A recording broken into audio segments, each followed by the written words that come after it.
Today's Imprint Weekly podcast is brought to you by Accenture. Change is afoot in child welfare. Change that means agencies focus on results for children and keep far more of them safe at home with their own families. Accenture's child welfare team is leading the way in the effort to ensure technology does its part in that success story. Accenture offers cutting-edge case management tools that ensure agencies can see insights that drive decision-making and caseworkers have information they need at their fingertips. Together, these tools help agencies stay laser-focused, reinventing child welfare into a source of strength for families when they need it. For more information, visit www.accenture.com/childwelfare. Hello and welcome to the Imprint Weekly Podcast. I'm John Kelly, Senior Editor of The Imprint, a daily news site covering child welfare and youth justice around the country. You can read all of our coverage at imprintnews.org or check us out on Facebook or Twitter at The Imprint News. You can sign up on our homepage for our free weekly and monthly newsletters. And for professionals in child welfare and youth justice, subscribe to our Youth Services Insider section for a closer look at news on business, policy, and practice. On this week's podcast, we begin a series of guest interviews on the Indian Child Welfare Act and the upcoming case that could decide its fate, which is called Brackeen v. Holland. Today, we feature our interview with Shannon Smith, head of the ICWA Law Center in Minneapolis, which is one of the few legal groups in the country that's in court every day, focused only on representing families in cases where the Indian Child Welfare Act applies. And we'll talk to her about the active efforts provision of the law. Coming up in the next few weeks, we'll have interviews about expert witnesses under ICWA, placement preferences, and a little primer on the Brackeen case focused on what the constitutional questions involved in the case are and what might be some possible outcomes. Let's get to some news and headlines first, and there was no shortage to choose from this week after quite the flurry of attention on child welfare from mainstream media, including a big series done by NBC News and ProPublica. All of these articles that I'm going to talk about will be linked in the show notes. I'm going to kind of describe them in sort of the order of the part of the system that they cover. So we'll start with NBC News and ProPublica's look at what has happened in Pennsylvania with child welfare since the horrific scandal involving Jerry Sandusky, who was a coach on the Penn State football team, who for years was sexually assaulting young men on the campus. Several coaches and other people involved in the program and the college knew about it, and very little was done to ever really report that up the chain in an effective way. So that led to several pieces of legislation aimed at intensifying the sort of mandated reporting standards in Pennsylvania. There was an increase in the number of people who were identified as mandated reporters, who essentially were required by law to note to the child line, that's what the hotline is called in Pennsylvania, any suspected abuse or neglect of children. There were also stiffer penalties, criminal penalties, up to 10 years in jail for failing to report such things. And there were a couple of other pieces of legislation. So what NBC and ProPublica did was went deep into the data to try and get at what the difference was in terms of the number of reports and investigations of abuse and neglect before and after the Jerry Sandusky scandal, or more precisely, before and after the legislation that prompted took effect. So they kind of took a 5-year look in both directions at that. So in this comparison of 5 years before and after the laws took place, they note that there were about 1 million reports in the 5-year window after the Sandusky laws, as I'll call them as we describe this, took effect in 2015. That was up a whopping 72% from the 5-year window before the laws.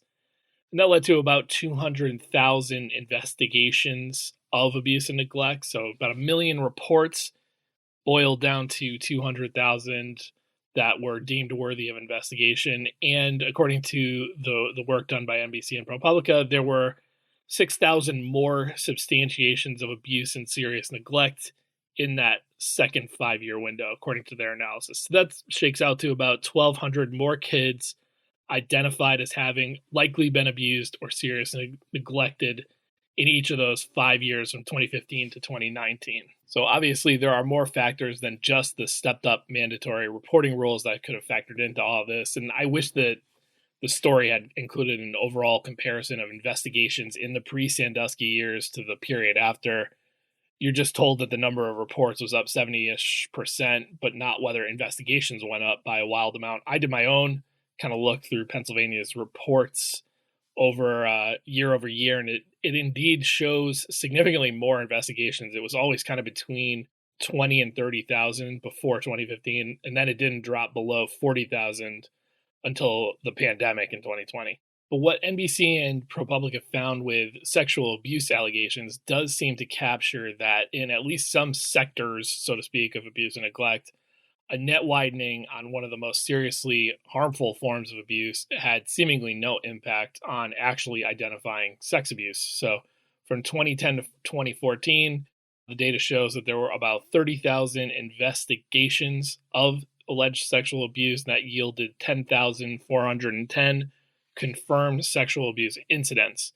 From 2015 to 2019, there were 42,000 investigations, so 12,000 more investigations, and there were actually just a touch less confirmed sexual abuse incidents. There were 10,399. So way more investigations, likely stemming from way more reports, and it yielded less confirmed sexual abuse. The story also highlights the change in medical neglect substantiations in the previous 5 years before the Sandusky laws. There were about 2,500 investigations related to medical neglect. It found 499 confirmed incidents of it. After the Sandusky laws, 9,600 investigations to find 1,026 incidents. So double the incidents. That's not insignificant, but close to 4 times the number of investigations. And kind of overall of this, in 2014, the year before these mandated reporter laws took effect, there were 96 deaths attributed to child maltreatment in Pennsylvania. In 2021, the number was 194. And the story notes that it was a steady increase, not kind of an all over the place change in year over year deaths of children due to maltreatment. So on one level, this story backs up kind of what the numbers have shown nationally in child welfare since the 1990s, which is that reports have been going up, confirmed abuse and neglect are going down. Foster care in those decades has been much stickier, just sort of staying in the 400 to 450,000 range mostly. Pennsylvania's foster care total was in the 14,000 range in the years before the Sandusky laws. It peaked in 2017, just under 17,000, and is now down in the low 14,000s again. So I would say that was a pretty sticky too, and also kind of followed the national trends. 2017 was the recent kind of peak year for foster care in America. But there is no doubt that the Sandusky laws increased the net of mandated reporters, heightened the consequence for not reporting, and took the middlemen out. There was no reporting up the ladder anymore. A teacher is now just instructed to call the child line directly, not go tell the principal or the vice principal, who would then make the call. So it's more direct instruction. So it is a good control-ish study or look at what the net gain is when you affect a dramatic pressure to err on the side of reporting by more people. And that net gain was maybe close to 100,000 more investigations of caregivers and 6,000 more confirmed neglect and abuse cases. What is still impossible to tell, I think, is whether those 6,000 extra cases would have been captured under the old rules. It's not a slam dunk that the more reporting led to the more confirming.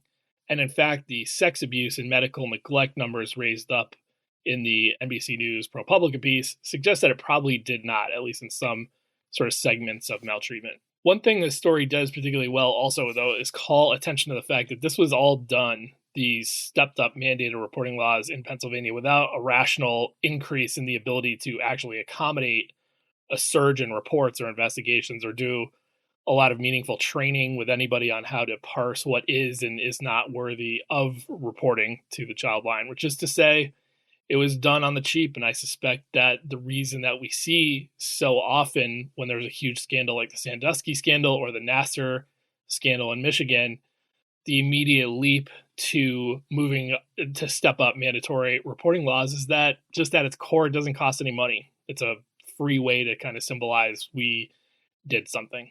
All right, next up, also from NBC and ProPublica, we have Eli Hager reporting on the frequency with which home CPS searches are conducted in New York City without a court order to gain entry. So New York's Administration for Children's Services handles about 56,000 cases a year on average. I think that was a look between 2010 and 2020. And what Hager found was that the court order is gained before a home search in 0.2% of cases. I'm going to go out on a limb and say that the percentage is that low or even lower in basically every single child welfare system in this country. And Hager as much as verified that because he did a survey. I'm sure he canvassed every state and got information back from 40 states, all saying that a court order is only sought for home searches or home visits in cases where workers are denied entry.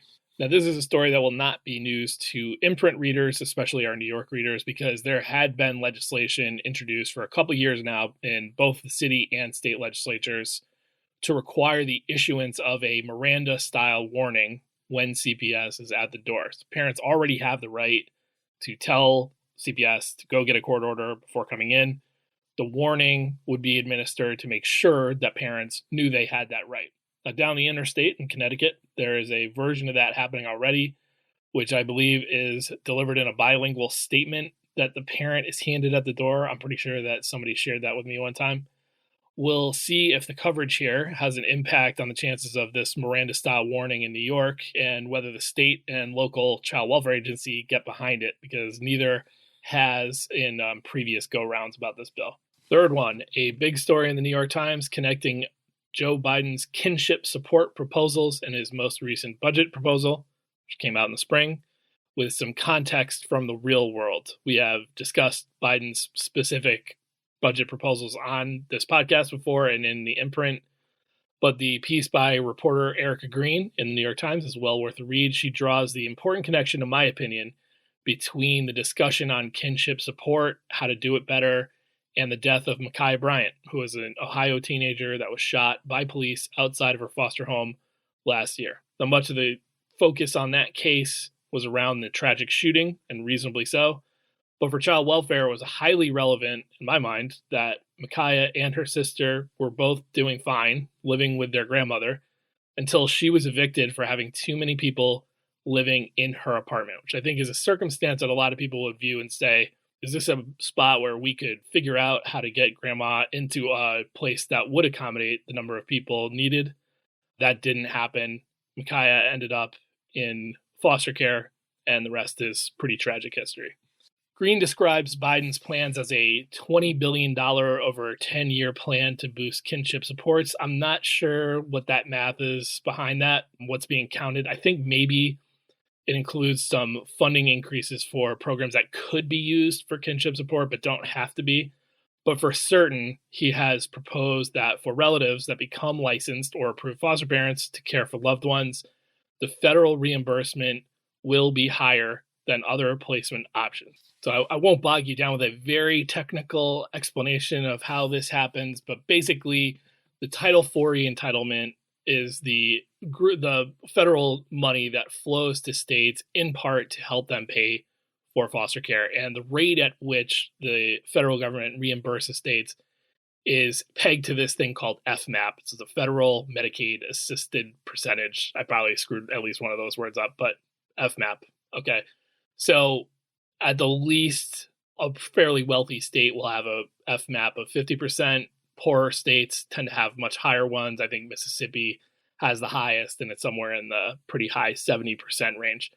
So what the Biden proposal does is say for reimbursements to kinship caregivers who are licensed or approved foster parents, the FMAP will be enhanced by 10 percentage points. So whatever your FMAP reimbursement rate is, add 10 percentage points to that, and that's what a state can draw down to support a kinship parent. The FMAP reimbursement would not change for non-relative foster homes, and then they would drop the FMAP by 5 percentage points for reimbursements related to group homes or institutions. Last story to hit for this week. This is also from the New York Times. In 2018, the Irish government apologized for adoption practices that rob children of their identity, their history, and their heritage. The apology came on the heels of an investigation that confirmed what many knew to be true already, and that is that while pressuring unwed mothers living in maternity homes that were often church-led to give their babies away, officials frequently changed birth certificates to make it appear that adoptive parents were the birth parents. So fast forward to this month, 4 years later, when the Irish government launched, and I'm quoting from the Times story here by Ed O'Loughlin, an online service that for the first time promises adopted people born in Ireland, wherever they now live, the right to see any information the state holds about them, including the names of their birth mothers. I think the jury is still out on how well this online service is working and how many people will use it, though the inquiry rate was pretty high in the first week, if you read the story. But my sense is that this could be coming soon for both the United Kingdom and the United States, where immense pressure on unwed moms and closed adoptions created decades of pretty scurrilous practices around adoption. If you have not listened to our interview with the British poet and author Lem Sisay, you should. He successfully sued the British government for stealing his identity and preventing him from learning about the mother who loved him and fought to get him back. As for America, if and when the time comes for our government to apologize on this count, there is a group that the feds should have a chat with if they wish to develop a national system for discovery on behalf of adopted people like Ireland is doing. I will link in our show notes to the really terrific story that our reporter Michael Fitzgerald did on the Adoption Files Initiative, which was developed by Angela Tucker when she led post-adoption services at Amara, which is a Seattle-based organization that used to be called Medina. While for many decades, the group simply did not respond to inquiries about contacting birth family or just seeking any information from adopted people, the initiative constituted kind of an about-face 100-degree turn towards aggressive record searching to respond to both past and present questions. So in Fitzgerald's story, I think Tucker kind of summarizes this initiative really well when she said, "This is intergenerational trauma. If we don't tell this 75-year-old their story, it trickles down and impacts his kids and his kids' kids." All right, when we come back, we will begin our month of Indian Child Welfare Act interviews with Shannon Smith of the ICWA Law Center. This episode is sponsored by iFoster. If you're listening to this podcast, we assume you care deeply about improving the foster care system. Last year, more than 2,400 youth, caregivers, and frontline workers from across the nation took the time to tell iFoster what's needed to improve foster care in this country. Their voices are being heard, and now it's your turn. Please join this year's Voice of the Community survey, available online now at voiceoffostercare.org. That's voiceoffostercare.org. We are joined today by Shannon Smith, Executive Director of the ICWA Law Center, which is one of just a handful of legal organizations around the country that are focused on cases where the Indian Child Welfare Act applies. So we could really ask Shannon about anything ICWA, but I wanted to have her today to talk mostly about the active efforts provision of the law. Shannon, thank you for joining us on the Imprint Weekly Podcast. Thank you. Glad to be here. So before we get into all of that, we got to get the folks to know you a little bit. So I'm going to ask you to give me at least one of your favorites. Here are the categories: your favorite TV show or movie, musical group, sports team, or book. You only have to give me one. You could give me more if you want. Shannon Smith, what do you got? Music, Indigo Girls. I was just listening to them. Indigo Girls, right off the top of it. She didn't need a second. Sometimes people just sit there for like 30 seconds.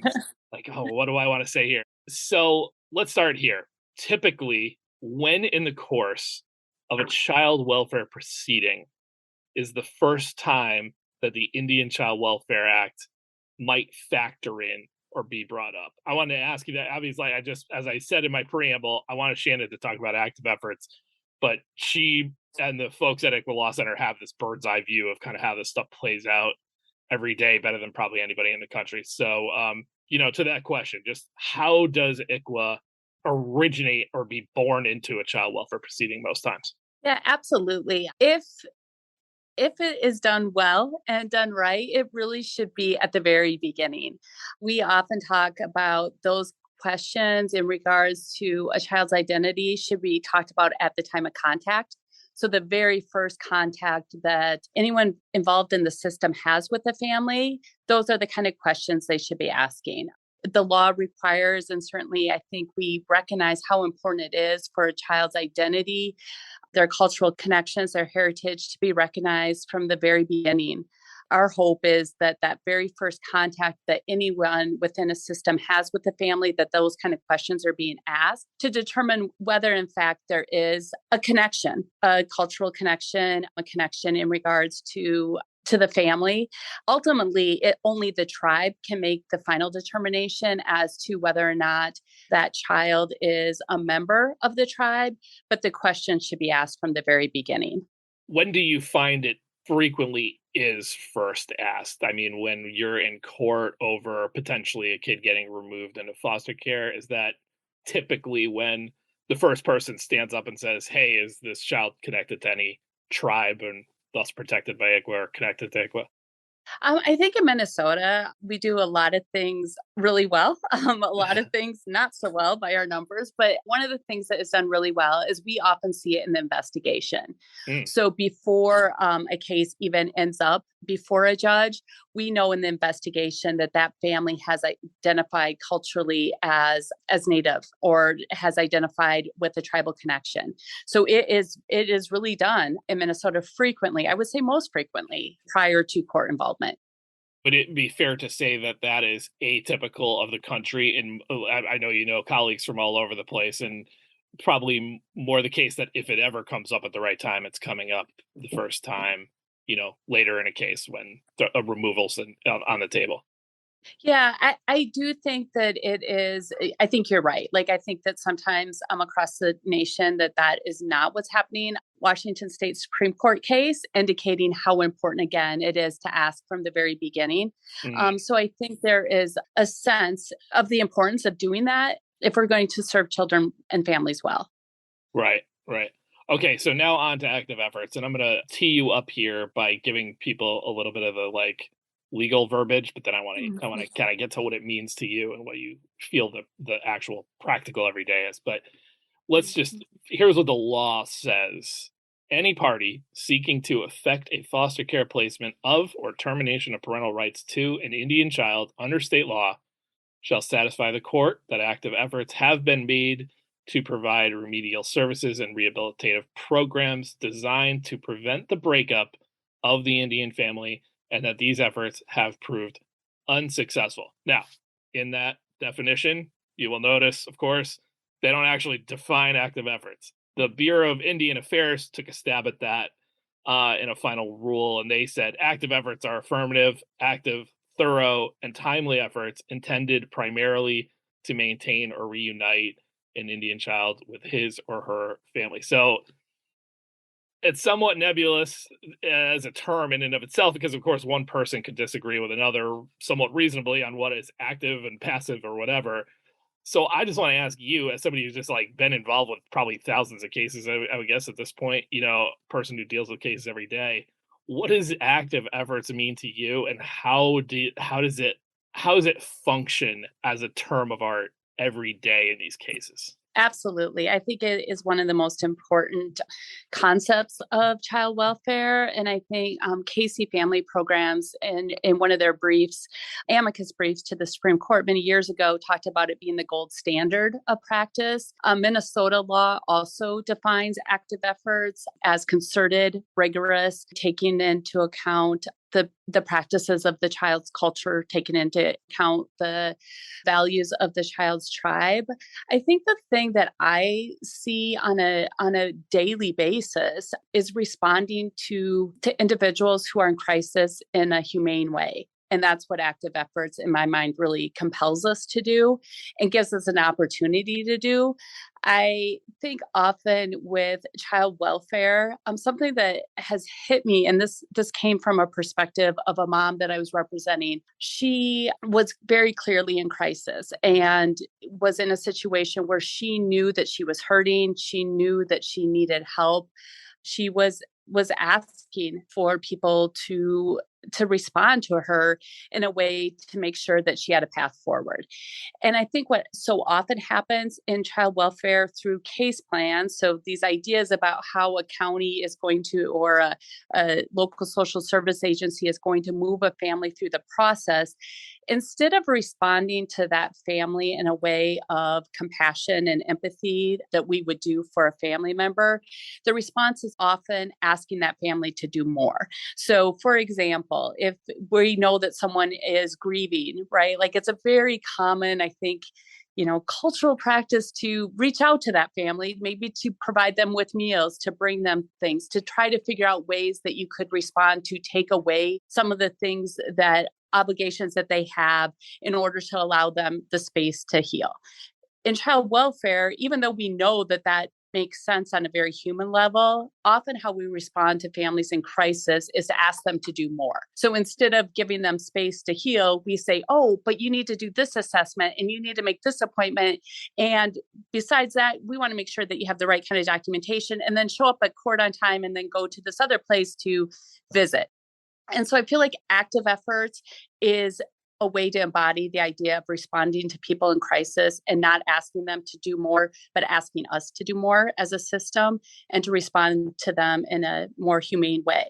Some of the kind of things that are very, I think, important in regards to active efforts is that we often talk about it being something that's required from the time of contact with the family until a time a case is closed, that it's throughout the duration of a case and it's responding to that family in a way that really acknowledges what they need. So things could be, instead of just making a referral, it could be making the referral and then providing them transportation to make that appointment.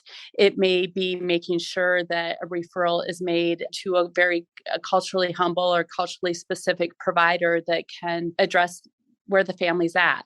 It may be providing concrete resources so that if they need to be able to be in contact with providers or in contact with individuals, that they have phone, that they have a way to have that communication. So I see active efforts that we can aspire to do a lot more. And it really gives us an opportunity to do best by children and best by families and to respond to families in a more humane way of, we know you're in crisis, right? Like not always, but a lot of times when families first experience the child welfare system, it's because of a crisis situation, but it provides us with an opportunity to respond in an empathetic, meaningful, and not punitive way. And I feel like active efforts really is the mechanism to get us there. And so to, Casey's sense that it was a gold standard of practice, that's something that all families could benefit from, right? If we respond to all families in the child welfare system in a way where they feel heard, they feel valued, that they feel honored for who they are and are responsive. I think active efforts means being responsive. Yeah, that's a good word for it. And I think that, it's probably relevant to bring in here that the standard in ICWA came first, but there is a comparable standard, at least in federal law, as it applies to what the federal government expects child welfare systems to do with their money, right? That's how federal law works. They don't really make you do much. They say, here's the money, and if you do that, if you live up to this stuff, right? And so on that side, just in quote unquote mainstream child welfare, the expectation is reasonable efforts. Yep.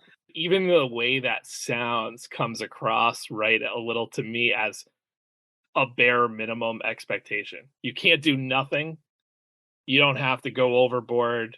This is the litmus test that we're expecting from you as a federal government.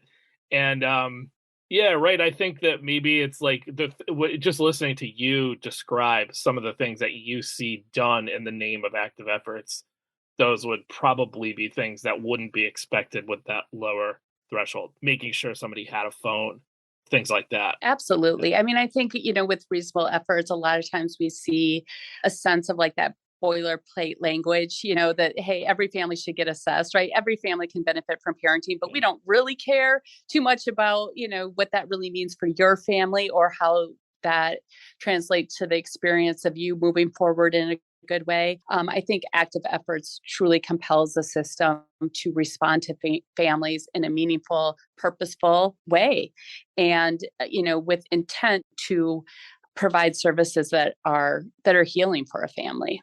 Yeah. I want your thoughts on this too, because it seems like going back to the law and what the law says, it's saying that the systems have to satisfy the court that active efforts have been made. So it seems like in a world where we have a somewhat nebulous concept in active efforts, the person that it's most important to have at least a clear view of what they think and apply every day would be judges and referees, right? Is that fair to say that those folks really need to have an idea in their head and apply it evenly and consistently as they see these cases? Yes, absolutely. I do think it's incumbent upon everyone, though, in the system to help provide that kind of information and share with them what the possibilities are. So I think, individuals like a tribal representative or a Q qualified expert witness or a guardian ad litem or a parent's attorney, right? Like if you can provide some context and opportunities for the court to understand what the possibilities are. So, for example, like if one of the things that we were able, because of the participation of the tribe and a tribal rep, to ask the court order that regalia expenses be paid for consistent with active efforts. I don't think the judge on his own would have maybe come to, a finding that was of significance to this family, but with the tribal input in regards to how important it was for the family to be connected to their family, to their tribal community, and that this ultimately was culture is healing, right? And so the tribe was able to articulate that and really give context to how important it was for this particular family to share in that. And so I think you're absolutely right? Like it's the court needs to make the finding, the court has to be satisfied, but being able to provide context and meaning in regards to why these things matter, I think is part of all of our responsibility. And so what does Minnesota do proactively to, do they take steps to kind of regularly train, I guess particularly new judges on what the difference is between that and maybe what they've seen in another courtroom? Yes. Yes. I mean, I think there's always room to, to have these conversations and to continue to talk about them. I think that's how we, pushing and learning and growing. But yes, there are trainings. There are also several districts in Minnesota that have ICWA courts. So it's judges who are on a very consistent basis presiding over ICWA cases. So they're very familiar with the language. They recognize the importance of tribal participation. We have a very strong guardian ad litem program now, which is something that is very significant. This is relatively new to Minnesota, but a guardian ad litem program that really is taking a lead in regards to ICWA and active efforts and, the best interests of Indian children, really supporting the idea that MIFPA, so our state law, Minnesota Indian Family Preservation Act, and ICWA are in the best interest of Indian children. And so these conversations about what active efforts are, what community resources are available, I think there's a sense that the judges want to know. And I think they also like the opportunity to really respond to families in a meaningful way, because I think that is, child welfare practice is hard, right? And there's a lot of hurt and pain. And I think the thing that continues to push things forward for all of those involved is when there's hope.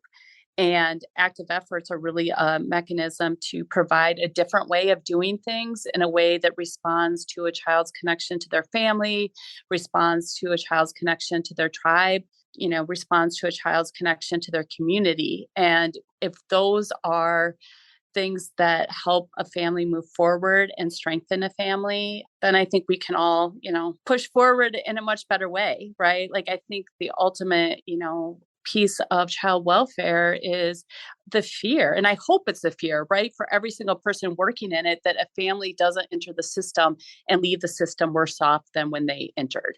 And I think that's a reality that happens every day, but I hope every, individual that really keeps us up at night, right? If we're going to be involved in the system, that's something that we at all costs want to avoid. Are you a professional in the field of child welfare, juvenile justice, or other family and youth services? Subscribe today to Youth Services Insider, the imprint's exclusive section on all the insider news you need to stay in the know. Funding opportunities, major federal and state policy shifts, interviews with key leaders in the field. It's all available only for our Youth Services Insider subscribers. Sign up for a monthly or yearly subscription today by visiting imprintnews.org/subscribe. Our podcast listeners get 10% off their subscription by entering the promo code PODCAST10. That's imprintnews.org/subscribe and get 10% off your subscription by entering the promo code PODCAST10 today. We had Chrissy Nimmo of Cherokee Nation on the podcast a while back. We're going to have her as part of this series as well. But I was talking to her, I think it was right after the Fifth Circuit took a turn on this Brett Keane case. And she said her feeling was that active efforts is the most used provision in court of all of the ICWA provisions. She wasn't taking a stand on most important, just most used, I guess. Would you agree with that? I mean, is it the thing that comes up the most in court in ICWA cases? Yes. I mean, I think it's absolutely important. It comes up in our, we talk about it daily, right?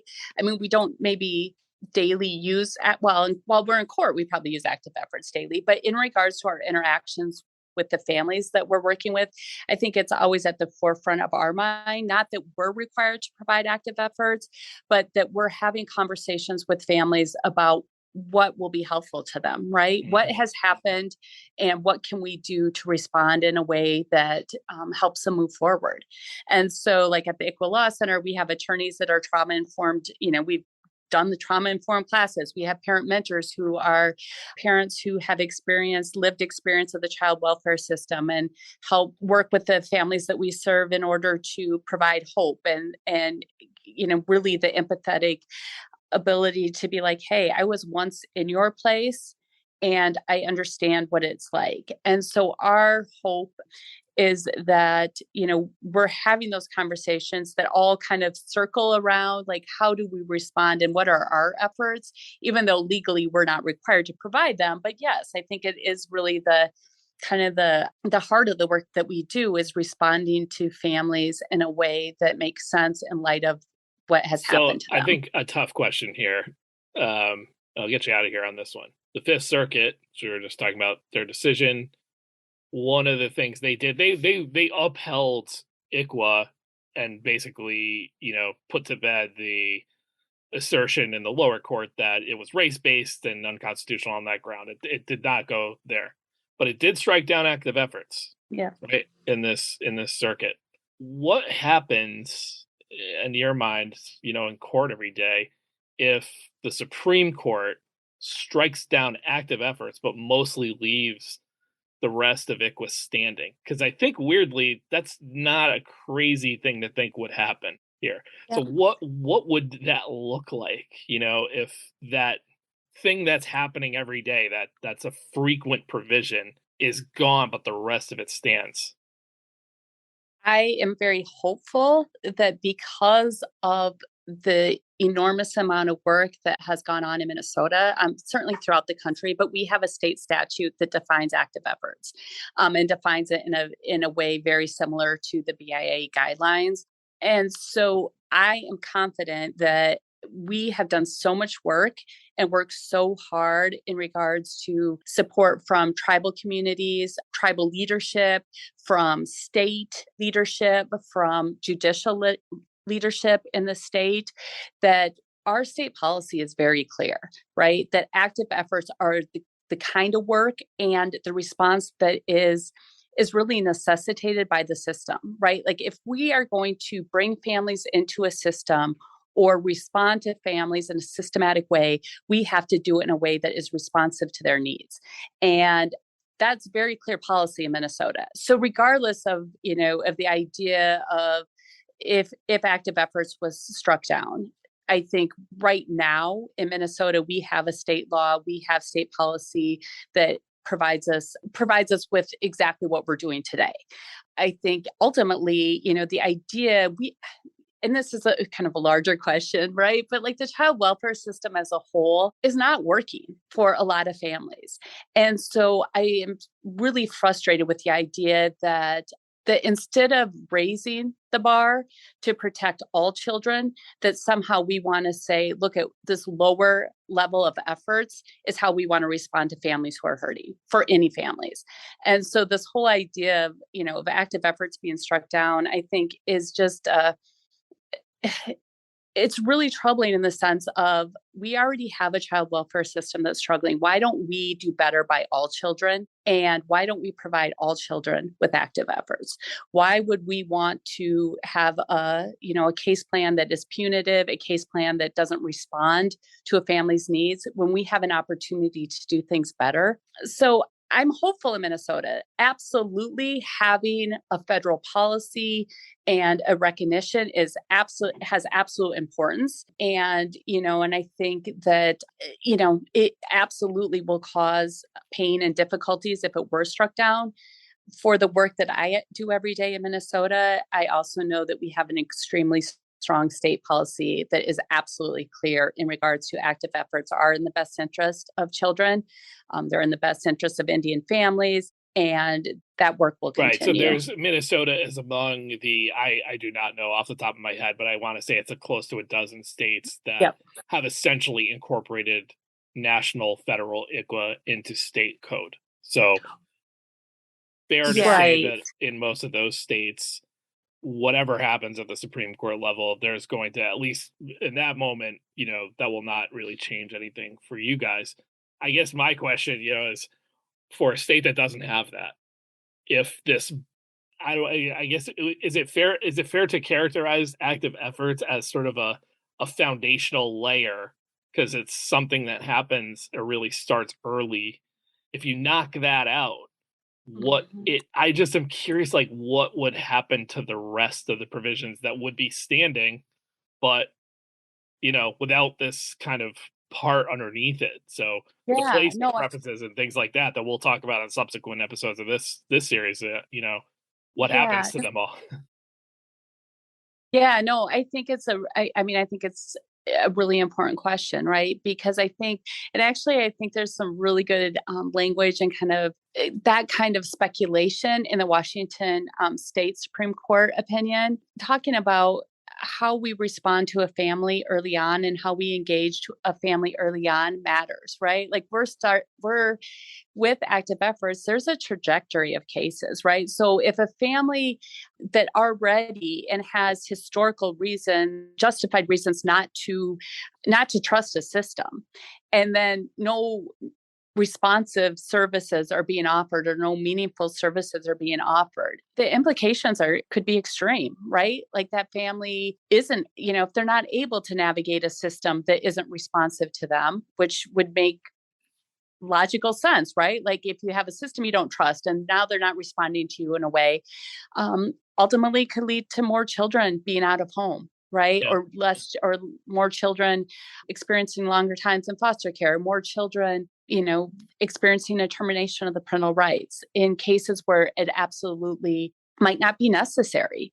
And so I think, kind of going back to the whole of child welfare, like what kind of system do we want? Do we want a system that responds to families, that meets them in a place where we can help them navigate and move forward and to heal from crisis?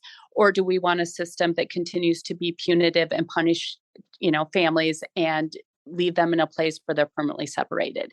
And I think that's a real policy decision. And I think reasonable efforts versus active efforts are a touch point that really gets us into that kind of conversation, because how we respond to families, how they interact with the system ultimately can change the trajectory of a case, and can, create a system that is punitive or can create a system that's healing. And those are questions that I think is one of the really frustrating pieces of saying, look at active efforts, we don't need that, or that's unconstitutional, versus really understanding what it means for families and what it could mean for all families if the child welfare system responded to families in a meaningful, purposeful You mentioned way. the Washington court decision a couple times, and I think that's probably important for folks to know about. Can you just quickly describe what that case was about and what they found there?